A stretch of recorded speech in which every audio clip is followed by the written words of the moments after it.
when I'm working with him. So, I mean, it won't necessarily be my choice. Tim might say he doesn't want to work with us. You know. As long as we think that it's going to work between the group and between him, we'll continue to work with him. All he really does is translate our ideas in a very peculiar way onto film. You know, and it's very easy to work with him because we've known him for such a long time now. He doesn't need to go through all this sort of shit of, you know, when to say things and when not. He calls us what he wants. He says what he wants. It's much easier working with people that you know. I don't think even if we worked with anyone else, we would never work with someone who's well known. I couldn't bear. Generally, when people become well known for something, they become larger than life, and there'd be a real conflict of personality, I think. You think one of the reasons why you work so well in the group is because you're both so English in some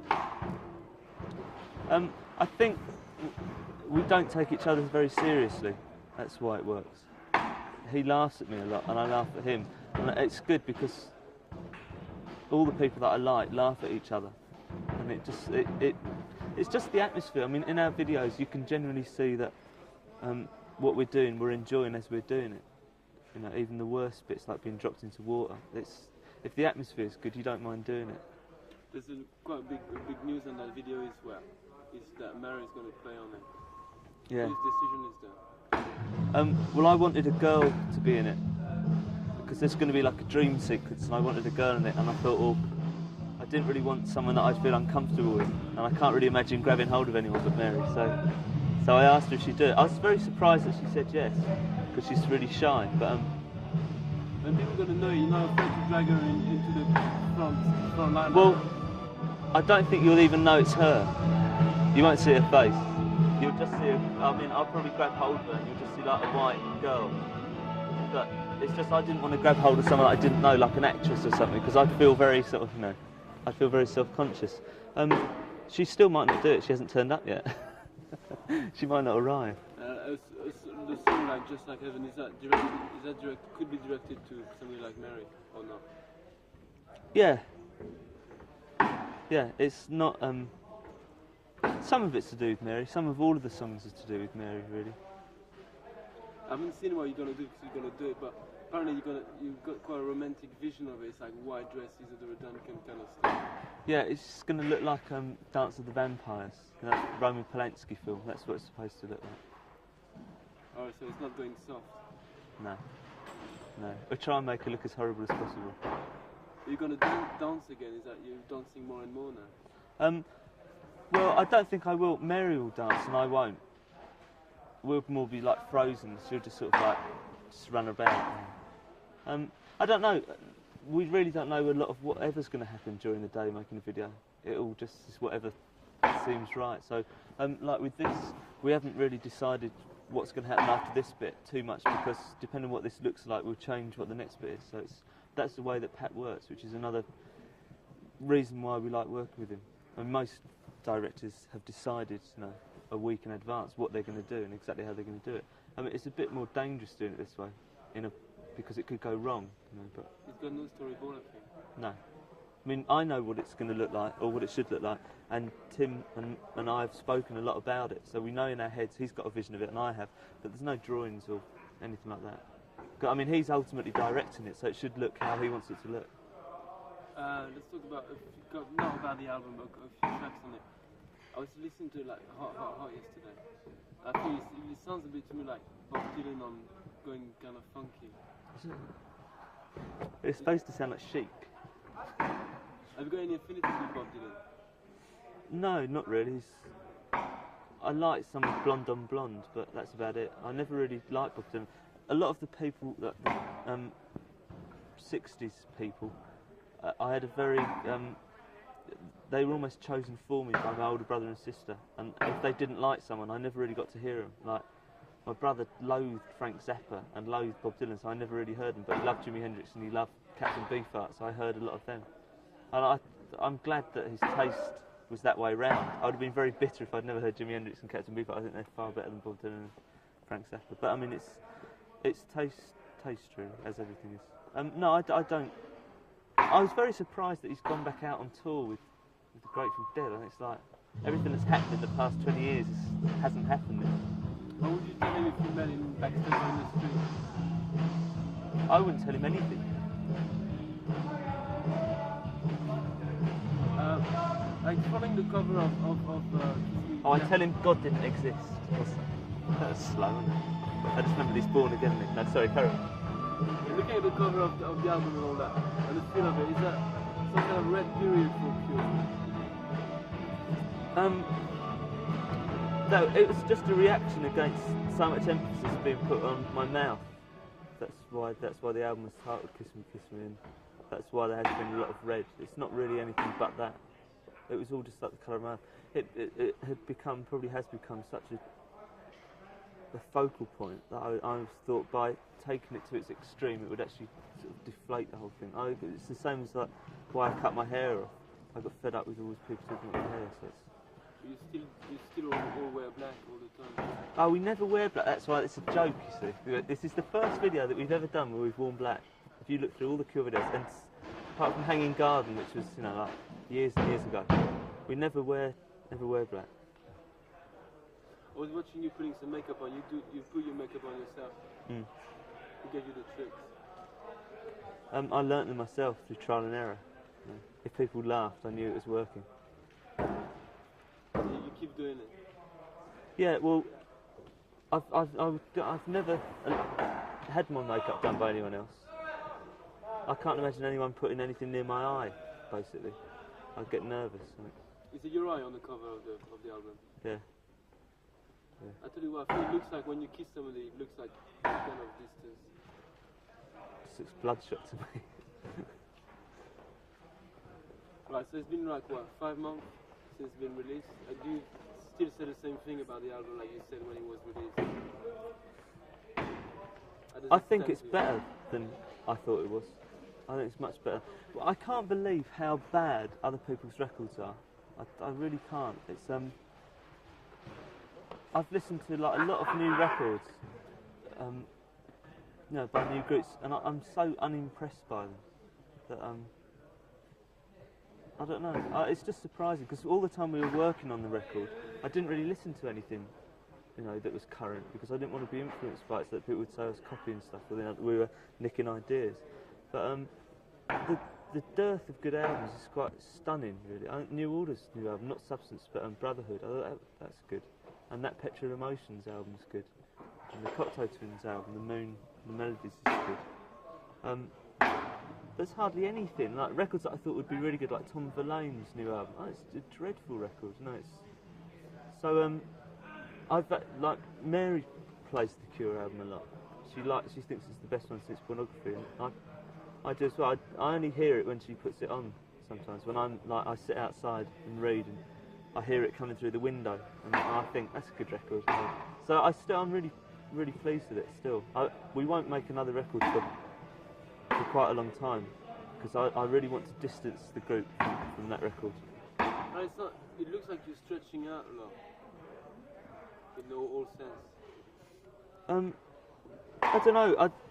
When we've played the concerts in Europe and we finish at Christmas, I really don't know what we'll do. I'm quite tempted to stop for a while again, like we did in 1983, because that would be the most unexpected thing to do. So what was the decision of taking Roger in? It was purely a practical one, because I didn't want to play as much guitar. I didn't want to be obliged to play as much guitar as I've been playing on stage, and so I had to delegate my guitar parts to Porl. So Porl had to delegate his keyboard parts to Lowell, and Lowell can't play keyboards, so we had to get Roger in to play Paul's keyboard parts. I mean, Lowell just plays his keyboard parts, which are very simple. So it's just that but we had to have the right person. I mean, Roger has fitted in really well. Otherwise, he wouldn't know. I mean, he's in the group now. It's not like a session musician, but it's quite strange adding a new person after like 3 years. It was quite strange to begin with, but. But did you nick him from Yeah, well, he used to play with Boris in the Thompson twins about 2.5 years ago, and then he's been with the Psychedelic Furs for the past year, but he hated them because they treated him very badly. Because Richard Butler's gone mad. So yeah, he was still playing with the Psychedelic Furs when he was playing with us, but he gradually got the courage up to tell them that he'd left. I don't know what he thought they were going to do. There's no danger of like the Cure becoming a super keyboard group. What, with LOL playing keyboards? You can't be joking. I think that he gives heart to everyone who can't play an instrument, that they can still be in a group. No, I mean, Roger is a really good. He's the first person we've ever had in the Cure that's a good keyboard player. Because me and Porl can play, sort of like that. But all the keyboards on the record were done by us. No, Roger didn't play on the record. But if he was allowed to play what he wanted, I imagine that he would become very, very flowery. But we'd soon stop that. I don't really like keyboards very much. I mean, I prefer bass and drums and guitar.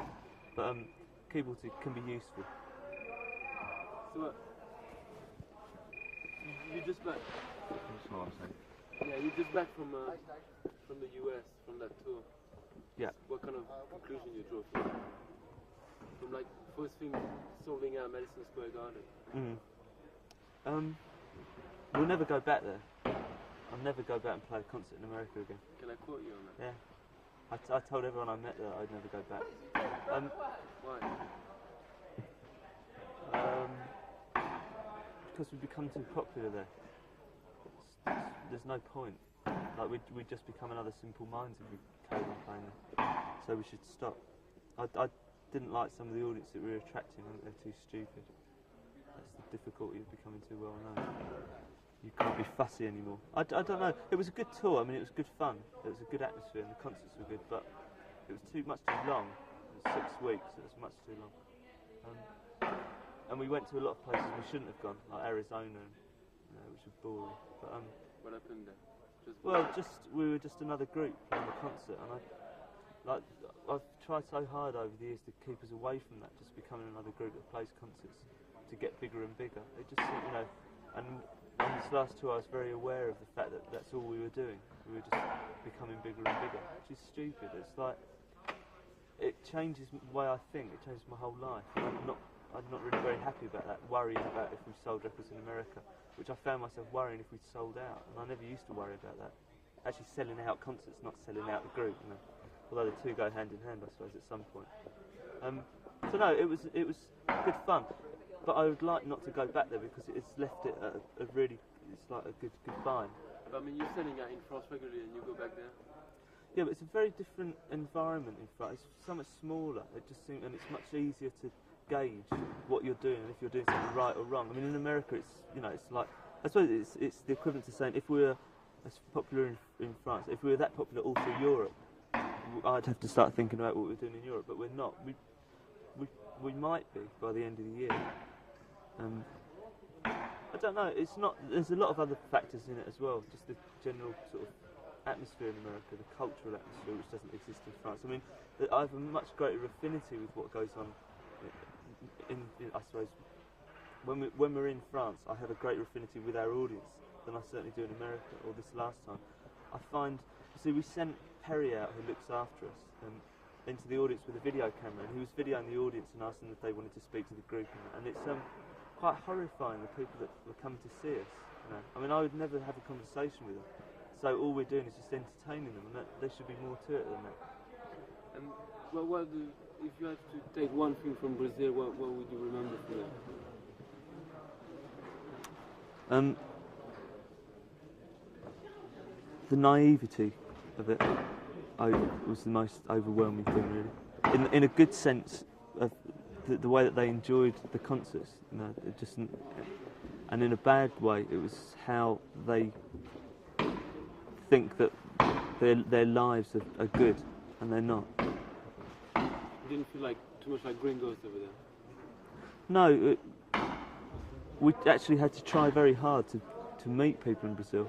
We were so surrounded by security, which is unfortunate, but it was understandable. I mean, there was like hundreds of people there. It was worse than France, or better than France, What about the riots in Argentina? What feel was the backstage when that happened? I think that the riots that happened in Argentina would have happened whoever the group had been. It wasn't really to do with us. It was all to do because they oversold the concert. They printed more tickets than could get in because they didn't think that everyone would turn up. So they actually, they didn't think all the tickets would sell, so they printed like about 15,000 extra tickets. They printed 30,000 in total for each night, thinking that only 15,000 at maximum would sell. And in fact, they sold out both nights, all the tickets. So everyone that came, and of course they couldn't get in. So they tried to burn the stadium down the second night, and it wasn't very much fun, I must admit. It was really, the second night was really scary because we were in the middle. There's nothing we could do, and they brought in the army, and like tear gas and stuff. It was very odd. It was a good concert though. The people inside the stadium, and see, the riots didn't take place inside very much. It was mainly outside. It just got distorted a lot because it was Argentina and we were English or British. People thought there was some kind of political overtone to it, but there wasn't, I don't think. Like, let's say over the last 6 months, 1 year, what's been the major change for you for yourself, in yourself?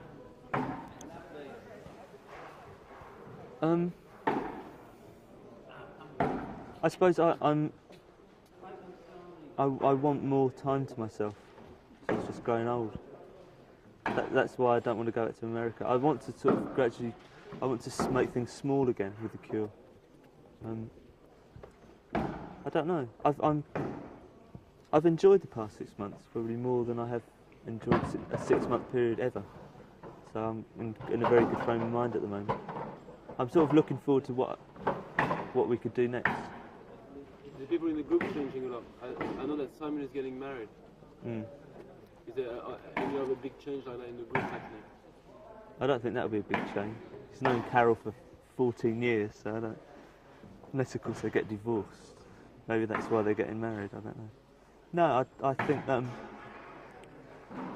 everyone's much happier with the group now because they're able through the group to do what they've always wanted to do. Like Paul's got a little farm and a pig, and he lives on his own, with Janet, and he's always wanted to do that. So it doesn't diminish his interest in the group. He actually now is a much happier person, and it's the same with all of us. We're all gradually moving away from each other in a social way, and we're becoming very much like we very rarely see each other now. I mean, I see Simon, and that's about it. But that's inevitable, I think, because we're all becoming much more lonely, I suppose. We haven't traded in the group for other friends. We just haven't got any friends. Were you going to play these dates in France?